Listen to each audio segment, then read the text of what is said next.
How did it feel growing up in the exclusive brethren? Well, the main thing was that we were right. We were the right church. We had the truth.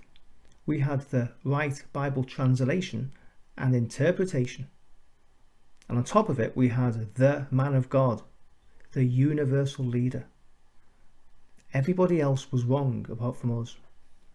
We were right. And so the familiarity also of the 11 meetings a week we had to go to meant that we were quite a close-knit community. And therefore we were doing the same as everybody else. We had to follow the same rules. We couldn't have a TV or radio or go to restaurants or sporting events.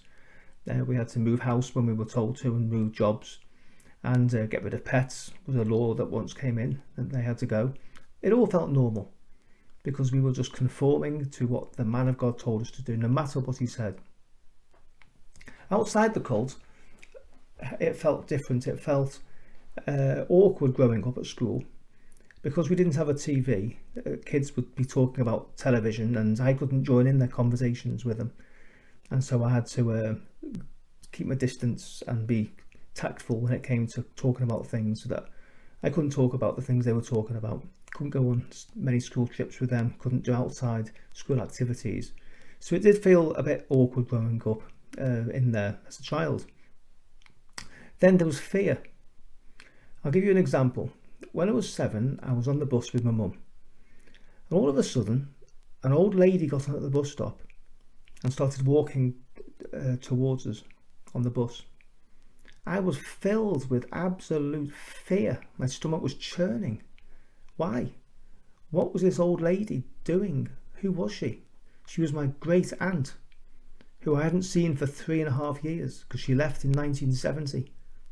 I recognised her, and my mum tensed up, and I was so fearful because this was a wicked, evil woman who had forsaken the man of God's rules and ways. And the fear that gripped me was quite remarkable. When I was 11, I remember looking through the porthole in the school assembly hall. We couldn't go to school assembly, so I had to stand outside for 11 years, which was awkward.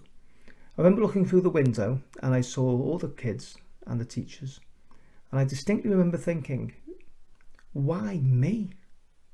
Why am I so privileged and in the right place, the right position, and all these children and people are wrong? What a bigoted, self-righteous, judgmental, pharisaical, hypocritical legalist I was already acting like. And that was at the age of 11. So that was what it felt like. I felt like as I grew older and older, as I got towards the age of 18, I felt like a bonsai tree. And those last 4 years before I escaped, I felt I was restricted, I couldn't grow, I felt trapped, and it led to me escaping. And so that's how it felt, growing up in the religious cult. And many people will relate to it. Many religions and denominations, they all believe the same thing as I did, that they are right as we thought we were right. Just end on a question to you. If you're the only right church and there's 40,000 denominations, what are the odds that you happen to be the right one? So if you enjoyed this video, please subscribe, and if you could like and comment, it will help the algorithm and help the awareness campaign. And if you'd like to buy the book Cult Escape, I'll show you a picture of it here. Feel free to, it's on Amazon. So thank you for watching, and I'll see you next time.